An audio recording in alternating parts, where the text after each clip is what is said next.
Howdy, folks. Welcome to Season 1, Episode, I believe it's 5. Can't believe I'm already losing count. On that note, I'm not going to change when the new year starts. I'm going to change when it's been a year of me doing the show. That's when it'll change to Season 2. But first announcement I'd like to make is Mr. Russ Clarity. You may remember him from the last show with Steve Good on it. He is now the official co-host, and he's going to help with the YouTube questions while I cover the Q&A.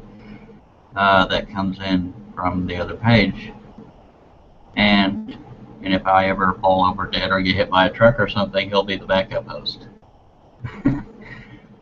Y'all stop grinning out there. I see too many grins for that situation. Anyway, we're going to just jump right in, and if anybody has a question, y'all just throw it out there. But the first... I guess we could just start this off really loosely based and just ask everybody, what are you doing for Christmas? That doesn't even have to be Scroll Saw related. And I guess I'll go down the line since on my screen, the first person I see is Angela. I don't know her last name because she goes by Angela at Scrolling on Facebook. Right. Family things for Christmas? Okay, say that again. I'm sorry, I couldn't hear you real well. Family, just with family. Alright. I'm going to bring everybody's volume up. I heard you that time, though. You spend time with family. Okay, let's go over to Mr. Gary. I already forgot your last name because it doesn't show up after you've been in here a while. And don't forget to unmute yourself. Can you hear me? Yes, sir. Alright, my last name is Griffith. I've been scrolling a couple of years. I started out on a little cheap Craftsman and moved up to an Excalibur. It started out as a hobby, but I really enjoyed it. I've been having fun with it. I've been working on some projects here and there. Most of my stuff I make and either just kind of give it out to those that I know, or I might sell a piece here or there. Right now for Christmas, I'm just kind of taking it easy and working on a couple of things, but it's been a unique, different thing to do, and I've been enjoying scrolling and hope to eventually make a name for myself and turn it into a business eventually. That's good to hear. Making the business is hard, and I had a question from one of the panel members. I have the camera, at least I clicked on the person who is talking, and that's usually where the camera goes. I do that to make sure. But whoever just asked me that, click on the name of the person you see. You might have them frozen on the screen. If not, I don't know what to tell you because I'm not all that smart. But as far as who I'm controlling for the show, hopefully I'm doing that right. Next we have, thank you, Gary, by the way. Next we have Hans Bierman, and Hans is actually able to talk today and be heard. Can you hear me? Yes, sir. Yes, sir. Okay. My name is Hans Bierman, and I live in Mexico. I'm retired. You can find me on Facebook. I've been scrolling since 1958, so for a long time. I started with a handsaw and worked my way all the way up. Today I used a DeWalt, and I have a little Dremel as a backup. If you need to get a hold of me, you can always find me on Facebook. Okay? Oh, as far as Christmas, nothing. I'm gonna sleep. Alrighty, I appreciate it very much, Hans. Don't forget to mute yourself, only because of the feedback. I was going to say something, but I completely forgot what it was. We have 22 viewers, so feel free to throw in any questions and answers. Throw any questions or comments you may have, and I will cover those. Russ Clarity, our official co-host, will be covering YouTube. And next in line we have Mr. John Schaffner, a regular on the show, or bigger regular on the show. I try, but I'm going to be late for my own funeral. But John Schaffner, up in here in central New York. Been scrolling for like ever. Not as long as Hans though. I started like mid '80s somewhere. Christmas. I don't know what's going on. Got my 2 grandkids here, so that's gonna probably keep me pretty busy. Alrighty. I appreciate it, John. I have your volume all the way up, so it may be something on your end, and that usually seems to be the case, no offense, but thinking that I shouldn't look at myself on camera, because that's scary enough for everybody. Okay, I'm going to move on over to Mr. Mark Stallings. I guess tell everybody about you, and we'll be nosy and find out what you're doing for Christmas. My name is Mark. I've been scrolling for, I guess, 3 months now. As you can see behind me, I've been using this central machinery saw, so for Christmas, I'll be going out and getting in a box, and the wife got me a new saw for Christmas. It's a Porter cable 18-inch, so, but other than that, I'll be spending, all my kids and grandkids will be here, so I'll be out here in the garage hiding from all them, so that's what I'll be doing on Christmas. Already, one of the people on the panel says my makeup looks fine. Thank you very much, Mac. In the Q&A section, somebody's just in case says I've been a good boy this year. If Santa's watching, could you tuck a scroll saw under the tree this year? I'm not sure if Santa is watching, but I will try to pass on the message if I talk to him. Russ, if you don't mind, I'm going to skip over you since you're the new co-host, but I'll come back. Mr. Sterling Davis, a good friend of mine that's not able to get on too often because he actually works at a job and has all these hours and stuff. He is the one I've told y'all in the past is doing a pallet upcycle challenge that's going on until the 24th, but I will let him tell you the rest about himself and so forth. Well, I'm Sterling Davis. I have a YouTube channel, Sterling Davis. I have a Facebook page, Sterling's Woodcrafts. And I do have the pallet upcycle challenge going on right now through the 24th of December. Basically, all it is you build a project from pallet wood and submit a video to me, and I've got a slew of prizes just for getting me that video. It's not going to be judged. It's just going to be you create something, and I'm going to give you an opportunity to win something for doing it. So, as far as for Christmas, spend it with family. I'm working right now on a scroll saw portrait of my father. That's going to be a Christmas present for my mother. My father passed in '97, so Charles was gracious enough to help me out with a pattern, and I'm working on that as we speak. It's actually on the scroll saw.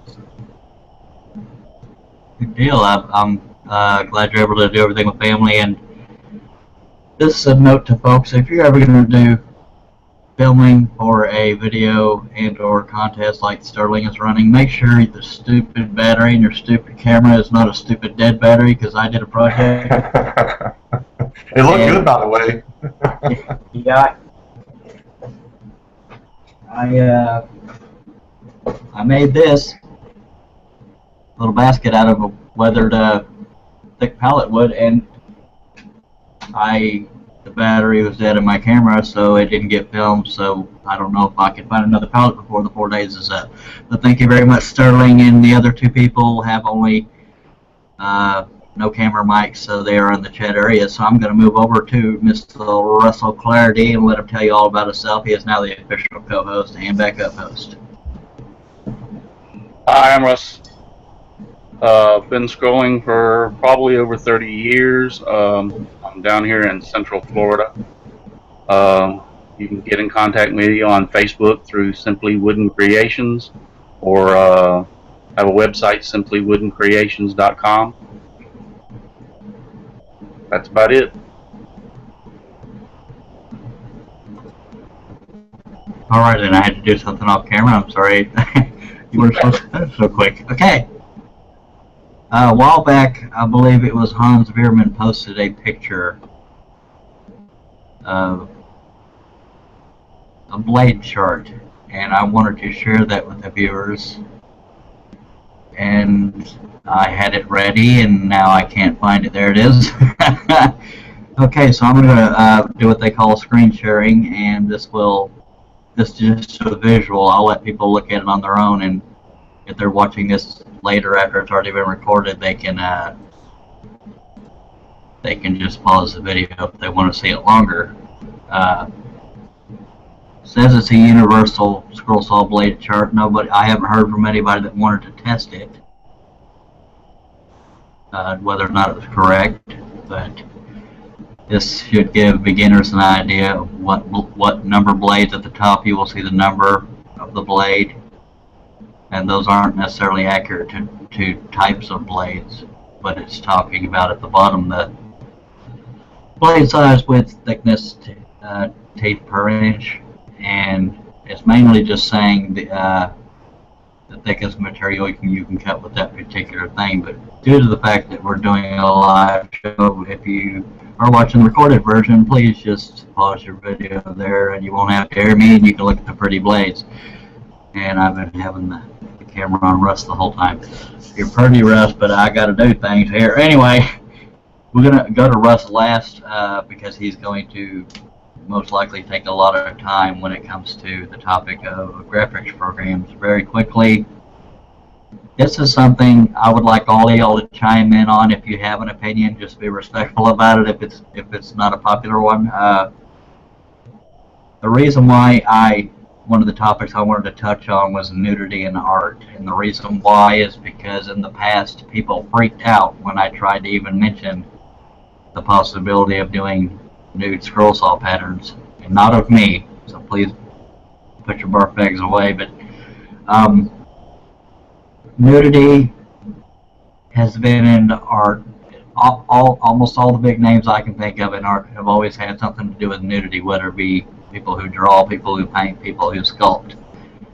Somehow it seems to be okay, but I think society in general sexualizes nudity. And I'm not saying we're going to start a movement to do nude scroll saw art. I'm just saying, on the topic of nudity in scrolling, is that something you would like to see or not see? And that's not a hidden perverted question, but I know a lot of you are probably got a whole lot of jokes lined up, but I'm going to go with Angela here and ask her first, and she's first on my screen. What do you think, Angela? Got no problem.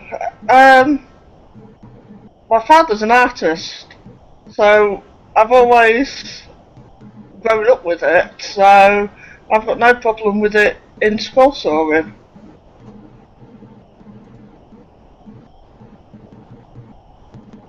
Sorry, my dang cam is acting up here. Thank you very much, Angela. I appreciate that. I personally don't have a problem with it either. I think even a self-described pervert can separate art and perversion, and I'm not trying to be.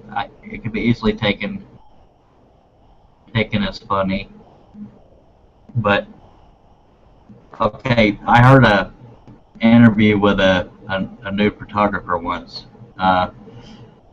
and somebody said that he was once asked, "You just like taking pictures of naked people," and then he came back with the perfect response. He said, "Well, would you photograph something you didn't enjoy?" You know, that to me that was a perfect response. And it doesn't mean enjoy in the perfect sense. And somebody in the Q&A section says, Brian Gidney of the Summers Woodworking Show says nobody can see the chart. So I don't know if that chart showed up or not to anybody outside the panel.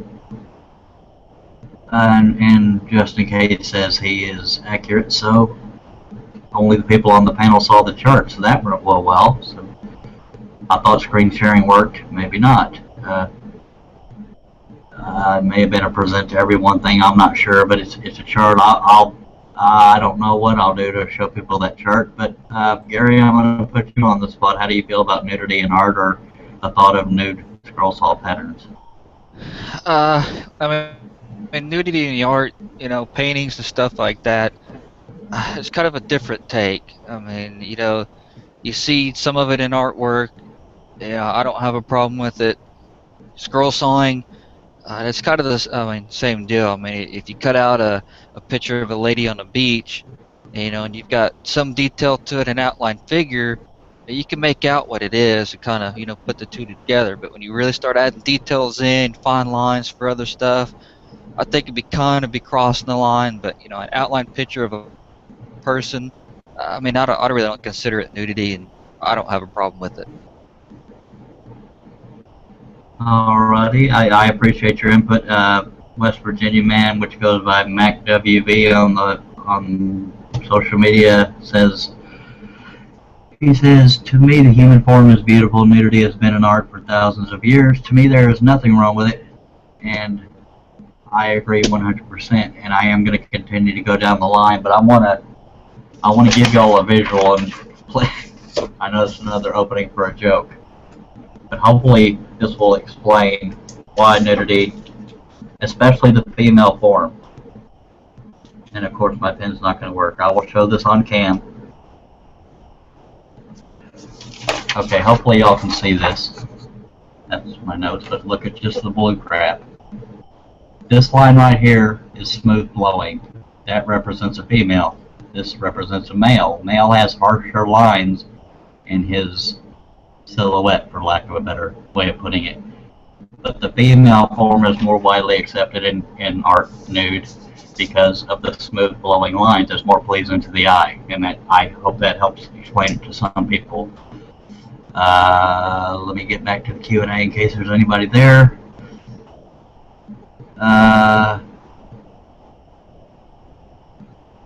Okay.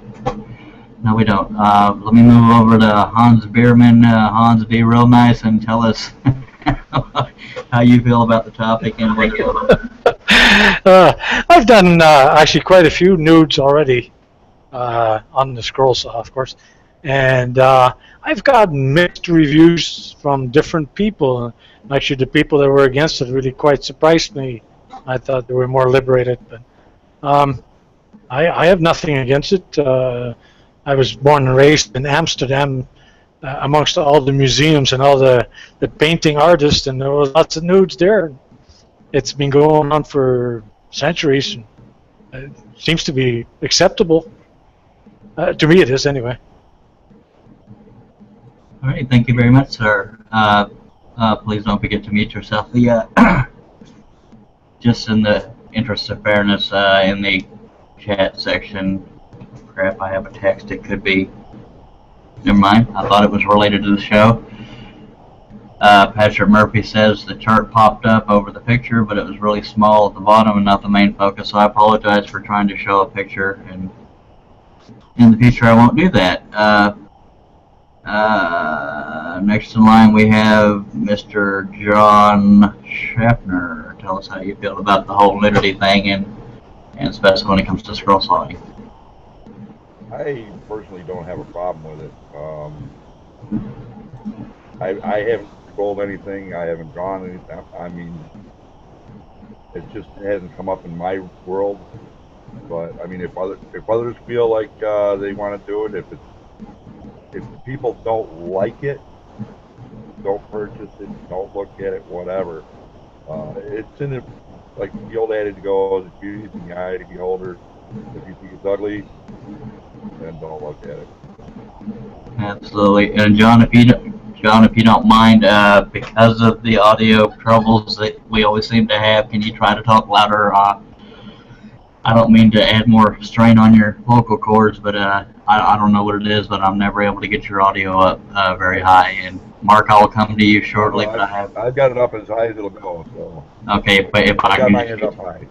I appreciate it. In the comment section, Donna Presley says, I personally won't do nude scroll saw, but I don't have a problem with others doing it. It's art with or without clothes. Thank you very much, and I agree. The reason why that came up is because I had people threaten to leave the group I was in if I posted any. I mean, Facebook is a fine line whether or not they'll accept nudity, even though it's art. But I don't want to skate that line. That's why I don't post it on Facebook. Thank you for your feedback, Mac. He is able to hear John, but not real loud.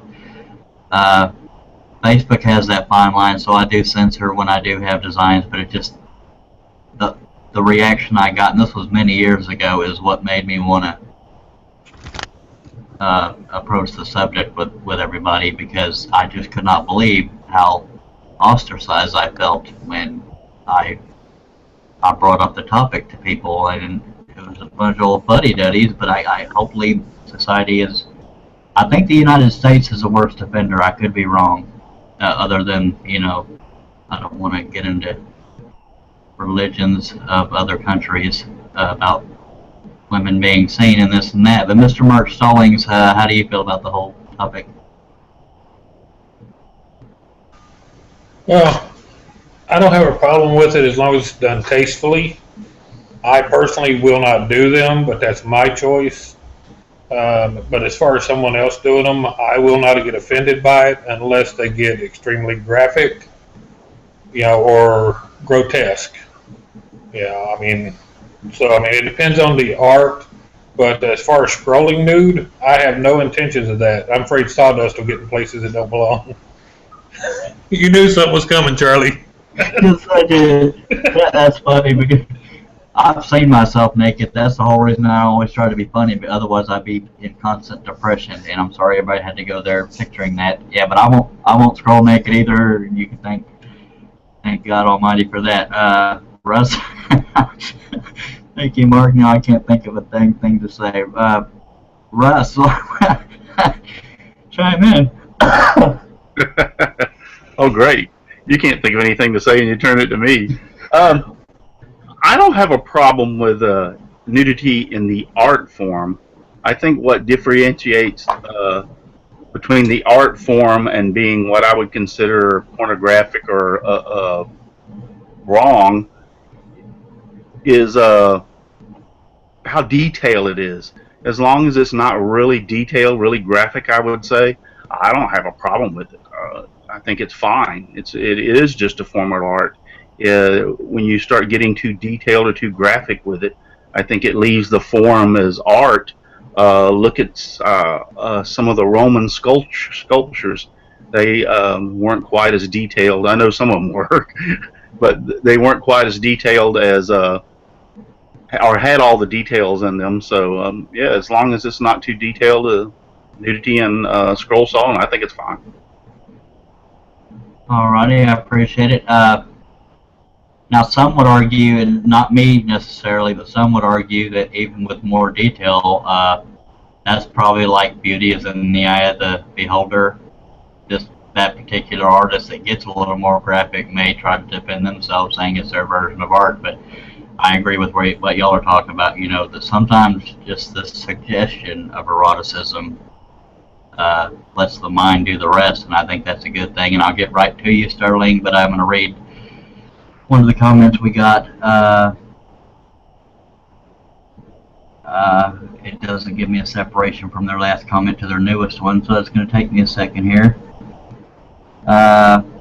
Max says, from what I've seen, I think you're right. The U.S. is quite bad about not accepting nudes in art. There's a difference between art and pornography. Most of the world realizes that, but many of the people in the U.S. don't see it that way. I wholeheartedly agree. And Mr. Sterling Davis, how do you feel about the whole topic? Well, I'm like Mark. I personally would never do anything myself. Not that I'm against the nudity in art, but it's all in the perception of what people see and what the intent of the artist is. When you look at an art piece that is nudity, you could pretty much tell what the intent was. And it's kind of like an alcoholic hanging out in a bar. Is that the right thing to do? So it depends on the situation. Each to their own what they want to do on art, but there's a fine line between art and pornography. I agree. Do you feel the same way about suggestion? In other words, let's say you saw a nude woman, or you could tell she was nude, but she was wrapped up discreetly, or I don't know if discreetly is a word, wrapped up just right in a sheet, but does a suggestion of it, do you have the same answer regarding that? Or well, it all goes back to the intent of the artist. What was the artist trying to portray in what they were creating? Alrighty, understood. I'm glad everybody took me seriously on that. I'm laughing because of some of the cracks that were given to me behind the scenes. About, I'm going to go ahead and move it on over to Russ. Unless Russ isn't ready, I got to check his camera to make sure he's on there because I see a thumbnail. There he is.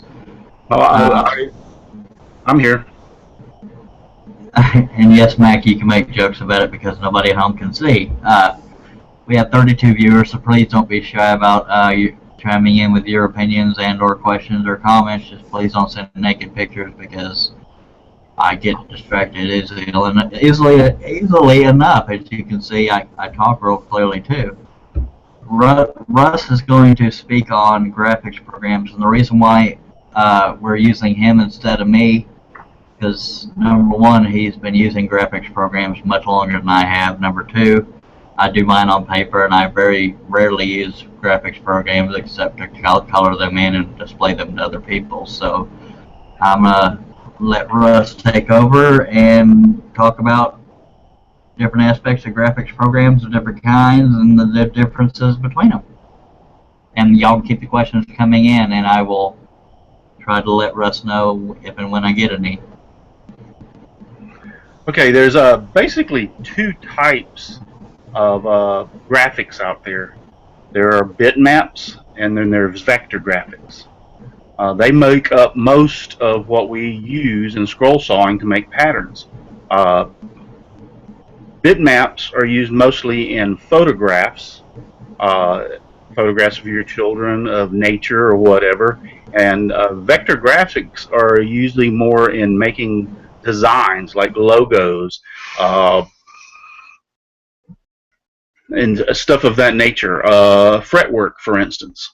You could make that with vector graphics. Vector graphics programs are like Adobe, or take that back, Corel Draw, Inkscape, Adobe Illustrator are all vector graphic programs, and your bitmap programs are like Adobe Photoshop, Corel Photo Paint, GIMP, and I believe there's a few others that are out there. Those are just a few that I have in my notes. The biggest thing between the two is bitmaps use small squares and in making up the photograph, and they're very, very, very small, very minute. That's how the photograph is created. So when you blow these small photos up to try to make a pattern out of them, they will start to pixelate or become fuzzy. That's the downfall of using a bitmap. In vector graphics, it uses the mathematical quotations between like the X and Y axis, and the computer will regenerate the size and keep it in aspect as far as if it's only 1 inch or you blow it up to 6 inches. Its detail will still stay the same throughout the pattern. Well, I'm going to try real quick to give an example here. Let's see if this works. Charlie, you still on? Yes, sir, I am. Just tell me if I'm hoping the screen share thing works for you because people said that it was very small for them or they couldn't see it at all. I know the panel will be able to see it, but hopefully people at home will. Right now they're seeing a psychedelic show because you're getting to your screen there. All right, how's it working now? I'm seeing your desktop. Okay. The two examples I'm going to use today is Adobe Photoshop and Corel Draw. I really hope this works so that the purpose of this all pans out. Okay. We're going to go into Adobe Photoshop first.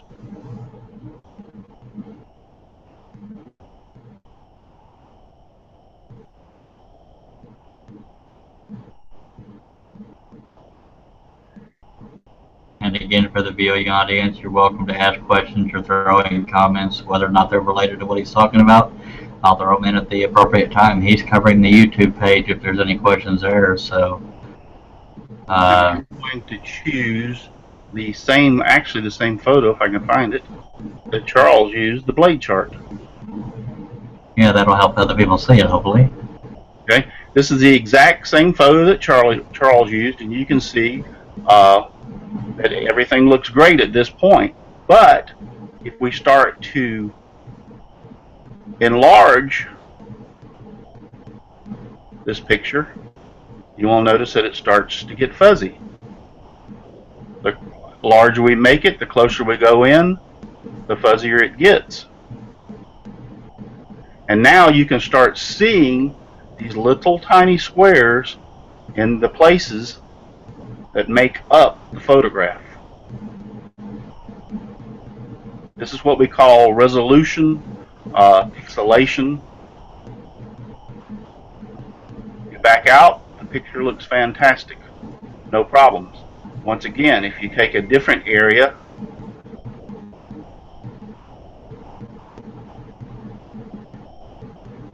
start to zoom in once again, now you can once again see the little tiny squares that make up the photograph.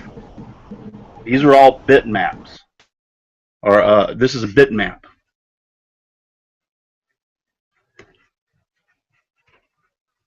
Now, Photoshop, somebody asked the question, is Photoshop free? No, Photoshop is not free. You would either have to buy it, or sometimes when this particular Photoshop came with my Wacom tablet that I use for drawing. So you would have to pay for Photoshop. GIMP is one of the programs that out there that do bitmaps that is free, and I'll give you the at the end of this I'll give you the website for being able to download GIMP. I used GIMP for several years, but I've also used Photoshop for years. I tried GIMP just to see what it was like for a few years. GIMP is very good. The difference between GIMP and Photoshop is that Photoshop has a few more bells and whistles compared to GIMP, but you can definitely use GIMP to make patterns out of it. All the basic tools are there. Now we're going to go over to CorelDRAW. CorelDRAW is the vector graphics program.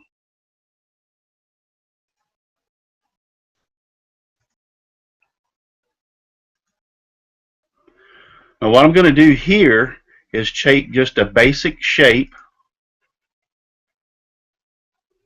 and this looks kind of like a picture frame.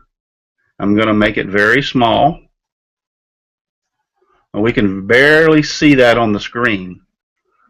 But yet if we zoom in on it,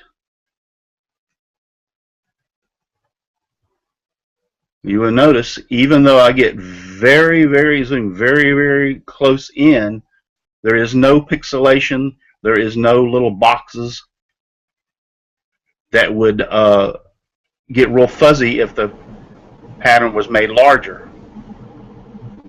Now we're going to zoom back out the full page, and I'm going to take one of these little boxes and enlarge this and bring it right on out. This little square here represents an 8.5 by 11 sheet of paper. So we're just going to enlarge this right on out. Hey Russ, if I can interject for a second, a comment in the section says, I see his desktop too, so when the speaker is in the main window it appears to work, so I think I may not have had myself selected when I shared screen, so for future reference that'll let us know. And I apologize for interrupting. I just wanted to let you know that for both of our sake, and so we could remind each other. Okay. Now, once again, we've enlarged this. Now, if we had, when we enlarged the bitmap over in Photoshop, you'll notice we would have already seen the pixelation. Well, once again, we're going to zoom in on this one line and get very close, and you will see there is no pixelation. Oop, lost it. It keeps its definition of a line. It's very crisp, very clean. I particularly, if I'm designing fretwork, any type of pattern along in that area, like word art or anything like that, I use CorelDRAW to do it, just for that fact that you can make it any different size and it will hold the definition of the pattern. Its integrity will stay there no matter what size you make it, either small or large. Now, if I'm going to do a portrait pattern, I will definitely go to Photoshop and use Photoshop because it's a photograph to begin with, and use it to make those type of patterns. Another thing is that with CorelDRAW, using vector graphics, it uses nodes. If I can get this here.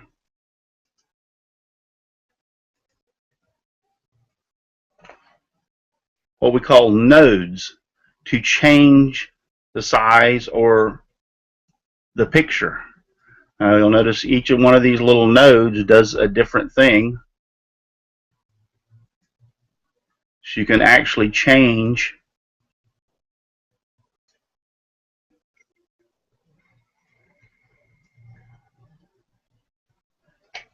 each one of these line segments and make them different. Okay, well, I believe Charles said we have a question.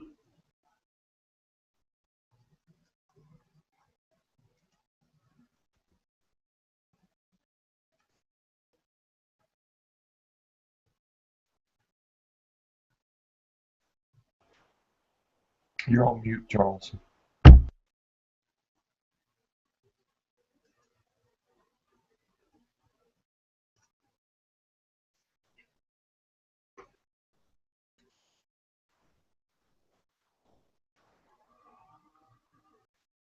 I think you're muted, Charles.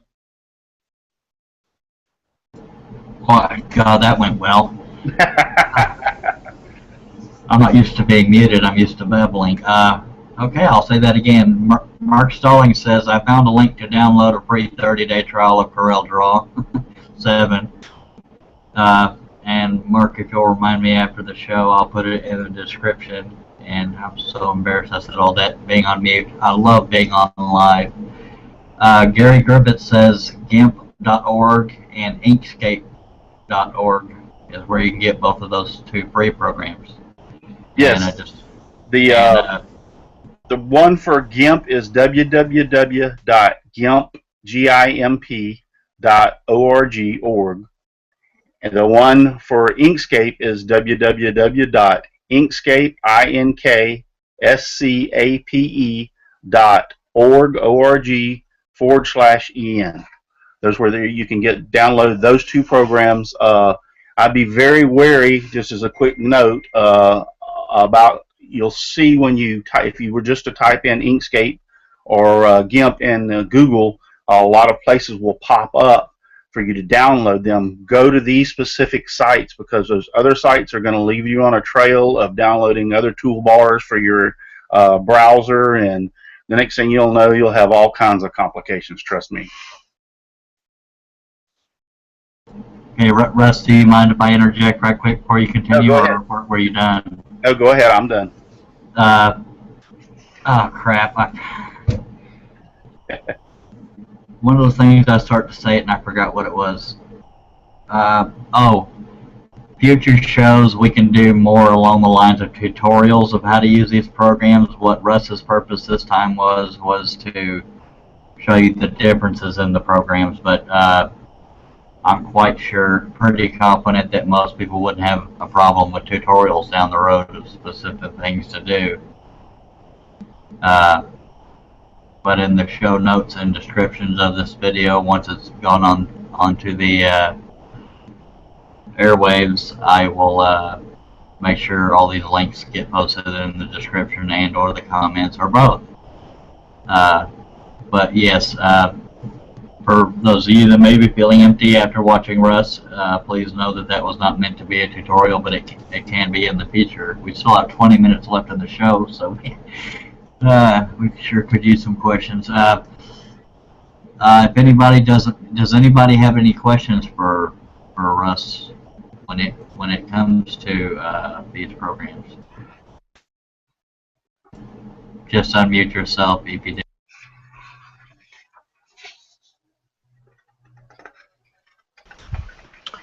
Russell? Yes. Is there any difference between CorelDRAW 12 and 7? Do you know? I don't know personally, but what I can tell you is each time that they, I'm getting a lot of feedback. If you don't mind muting yourself, Hans, while I'm talking. There you go. Thank you. Uh, each time they step up, like go from CorelDRAW 7 to 8 to 9 to 10 to 12, they add more things to it. Got more bells and whistles, so to speak. I personally am using X5. I haven't moved up yet because X5 does everything I need it to do. So I haven't seen the need to move up, although I'm thinking I'm moving up to the latest version, but yeah, they just add more bells and whistles as they go up. It makes things a little bit easier. I will give you a note, like on Corel, when it started out, Draw like 2 or 3, didn't have where that you could put the your word art to a line. I can actually create an arc and then come and attach my word art to the arc, and it will follow that arc. I know back in the earlier versions of Corel that they didn't have that. So hope that answers your question. Yes, it did. Thank you. All right, thank you very much, Russ. Does anybody else have any questions? We have 32 viewers. Surely one or two of y'all have a question for us. Let me know, or let Russ know. I got something for Russ. Sure, go ahead. I started trying to make my own patterns, and between GIMP and Inkscape, I was told GIMP was a little bit easier to kind of pick up. But like you were saying, GIMP being bitmap, to get a good pattern, you have to have a real clear, high-definition picture and high resolution. If not, the bitmaps, like you said, got real fuzzy and blurry and was hard to control lines. Would that be the case in Inkscape? Could you use any type of quality picture and still have good lines to follow and turn into a pattern, or would you still have to have a high-resolution picture in Inkscape? Okay. In Inkscape, you can download a bitmap onto Inkscape, but the problem of it going to be is Inkscape does not understand it as being a bitmap or a vector graphic. In other words, you can't change the picture. You can't manipulate it the way that you would be able to do in Photoshop. Now, I have taken pictures, for instance, of, let's say, a boat or a plane, and put them onto Inkscape and then traced around the outline to make a silhouette for a pattern of a boat or an airplane. But when you're taking a photograph and put it into Inkscape and trying to do what you're talking about doing, it won't work. No. You're still going to have to use Photoshop or GIMP for the bitmaps, and Inkscape or CorelDRAW for the vector graphics. Another thing I can say real quick is that sometimes you can take a picture and turn it in, a colored picture, and turn it into a black and white, and take some of the color out of it so that you can take it over to, once again, Inkscape or CorelDRAW, and try make a pattern, a silhouette or a pattern out of that. I've used that both of those programs in tandem that way. Would it be also easier to get a vector image, if there's a such, and load it into Inkscape and use that to make a pattern? Oh yeah, there are quite several places on the internet. Just in Google, type in free vector graphics and do a search, and you'll run across a lot of free vector graphic artwork that are out there that you can download and install them into Inkscape, or load them into Inkscape, and then manipulate them the way you want to make change the pattern to make it specific for you. Just make sure that it's not not to sell the pattern if it's copyrighted naturally, but if you're going to use it for your own free use, you can manipulate the pattern and cut the work out all you want. All right, thank you. Okay, is there anybody out there, has anybody on the panel have a question for him? We're not getting anything in the Q&A section. I assume he's not getting anything on the YouTube page. I guess he can quickly look. No questions. Okay, I guess I'll move on to the next topic. The next topic would be Okay, we have a, excuse my sudden silence, we have a comment saying use a combination of both programs, have a write-up about making patterns using both. So that's a potential future show, or write-up for the comment section, or the, whatchamacallit, description. I got people writing to me through Google Plus, but I cannot check that because I will totally get befuddled worse than I usually am, and won't know where to go from there. So I'm going to go to the next topic. Is kind of a general thing, and this is something I probably don't need to go down the line. I can just say unmute yourself and answer at will, and we'll just deal with any interruptions. I'll answer the first thing I think, but the question is, if you could have the ultimate scroll saw, I'm not talking about brand name, I'm saying what would this scroll saw entail to make it to you the ultimate scroll saw? For me, I would love to see one come out, if there's not already one out, that has an automatic stopwatch that when you turn the power on, it's going, when you turn it off, it stops. That way I can better keep track of how long it takes me to get a project done. That's just me. Anybody else have any feedback on what they would want to see in the ultimate scroll saw? And say your name as you start to talk, so I'll know who to put the camera on. I think Gary was starting to talk. Yeah, it's a Gary. I don't know. Compared to using my Craftsman Excalibur, I say the ultimate one would have a great dust collection for the top and bottom. Because the problems I run into on both is you can get dust collection on the bottom, but having some way to collect the dust that flies on top and on the tabletop, you either have to run your own separate hose to get in the way or of some sort, but having a ultimate dust collection to collect all dust in any direction would probably make me happy. Okay, I appreciate that, and but before anybody else jumps in, I recently noticed on ADV machinery, it's like Adam Delta Victor machinery, that's ADV, that's who sells Hagner. I believe they have a lower dust collection suction system, and they also have recently come out with a new little hose nozzle thingy. I think you can do it one of two ways, whether blowing or sucking. So I think that might be what you're talking about, but unfortunately it's only for Hagners. To go over to the comment section, Patrick Murphy says, being new to scrolling, is there any publications you would recommend to a newbie besides Scroll Saw, Woodworking, and Crafts Magazine? Does anybody else have an answer to that?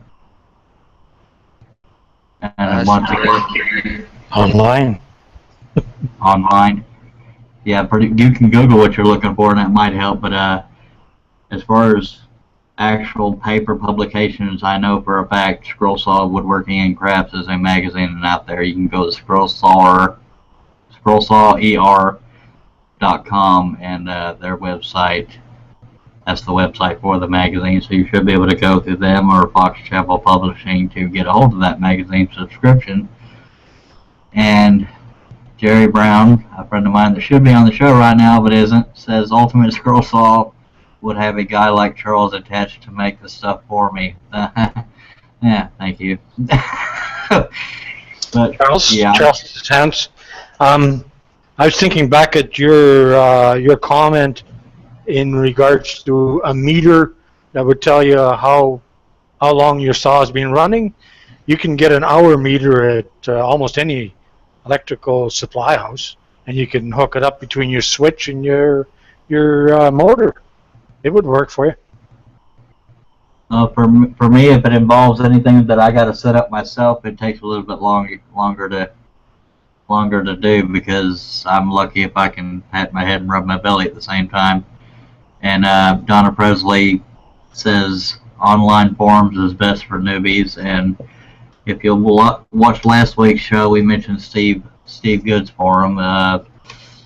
The exact link escapes me right now. His blog is scrollsawworkshop.blogspot.com, but there are definitely forums on there out there, and the Scroll Saw Woodworking and Crafts also has a forum, and the other magazine did until they went under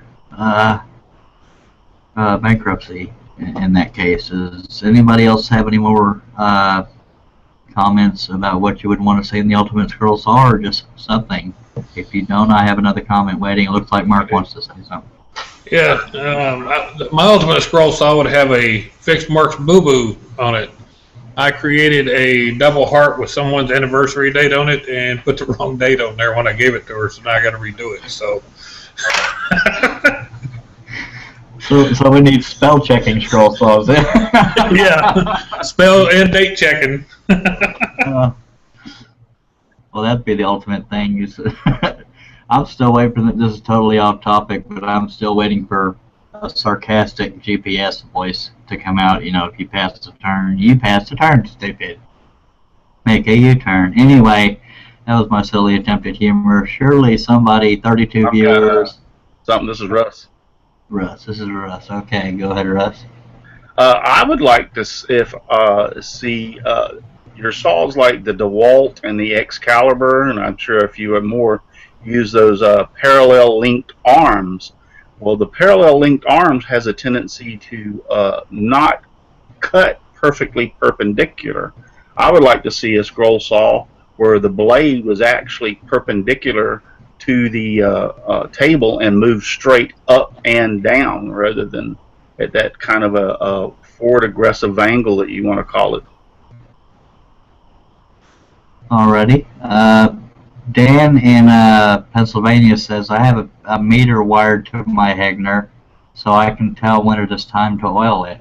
Also, I have an AC clock that runs when the saw runs. But saying that, to me, that involves things that I need to know.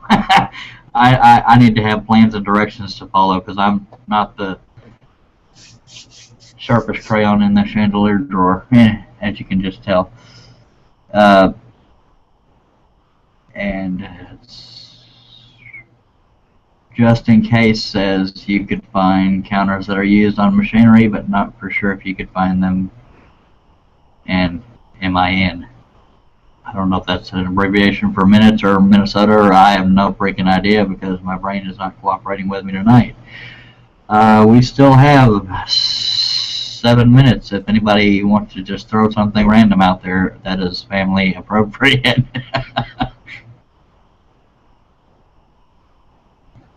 Okay. Showcase a little bit of something I've been doing through this week. I finally got heat back in my shop, and I can actually get out there.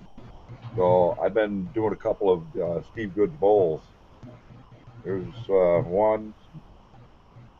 There's another one. This one here is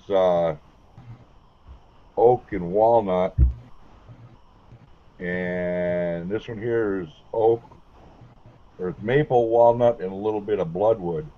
And Sterling, these are all, believe it or not, these are all pallet wood. That's what awesome. I got on pallets. But Did you film unfortunately, it? no video. No video.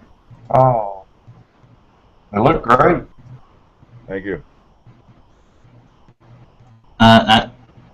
That's definitely some gorgeous palette. Would I assume it's stained, or did you just get really lucky on some nice pellets?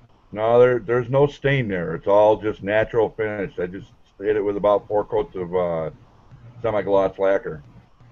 Wow. One person that I would love to have as a guest on the show, if you're still watching, is somebody that just commented, Rick Hutchison.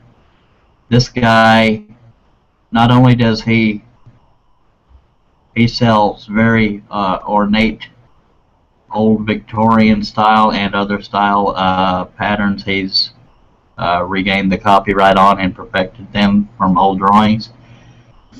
He says the Eclipse scroll saw does run straight up and down as the only current saw that does that, and that's important to know. And Rick Hutchison of most people would be the one to tell you that, because that man collects everything. God only knows how many scroll saws he has, but he doesn't have to answer me now because I been meaning to write to you, Rick. I hope you'll consider being a special guest on the show with all the knowledge you have on scroll saw maintenance and the amount of scroll saws you have in your collection just for the sake of collecting. This man could open a museum on his own if he hasn't already. Again, his name is Rick Hutchison. His exact website escapes me right now. I think it's scrollsaws.com or scrollsaw.com. You can correct me if I'm wrong. But his last name is spelled Hutheson. I do believe he is on Facebook as well. But Rick, if you could contact me, I would love to have you on as a future guest. As soon as next weekend, if you would like. Except for next weekend. Next weekend, I may do a show because it's after Christmas. I will leave that up in the air, but I could say right now that I most likely will, but the odds of having a special guest are slim because of the holidays. But since it's not on Christmas Day, I will try to be here. If not, I will post as such, or if you don't see any links talking about the show, I will try to throw somebody in the loop to let everybody know. We only have 3 minutes, but I do want to very much, whether or not you celebrate Christmas, whether or not you are a Christian and an atheist, or whether or not you celebrate Hanukkah, Kwanzaa, any of that, I hope everybody has a wonderful holiday, Christmas, Kwanzaa, Hanukkah. I hope it's safe for you. I hope the warm thoughts that come this time of year and the time with family, I hope that kind of feeling lasts all year round for everyone. And I'll just leave the board open if anybody wants to say anything. But I can't thank all of you for sticking with me for 5 episodes so far. And I really, truly, from the bottom of my heart, appreciate everything all of you do. And I really hope you'll have a wonderful holiday. And I know there's people out there that are probably hurting this time of year, and my thoughts are with you. And let's all remember the soldiers all over the world that don't get to be home. And I know Sterling is a man of good words, so maybe he could say something along those lines. Not to put you on the spot, Sterling, but if you wanted to comment on anything. Hey, Charles, this is Russ. Yes. Just real quick, when you were talking about Rick Hutchinson, I had the opportunity to look it up.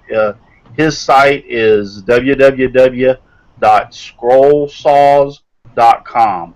That's SCROLLSAWS.com. Scroll Saws. Okay. So my first guess was correct, and Sterling, I apologize if I put you on the spot there. I just know that you're a deep, passionate man, and that you probably felt the same way I did when it came to all the things I was just saying. And I just wanted to give you an opportunity if you wanted to throw any holiday-related comments out there, or this time of year kind of thing. Let you have free reins. Well, I definitely don't want to offend any audience member or anyone viewing or watching. I personally am a Christian, and I believe in Jesus as the reason for the season. And my main goal is to be kind to one another, and that's what I think the biggest message we could do is just be kind to one another. Help each other out and do everything we can to better ourselves by helping each other.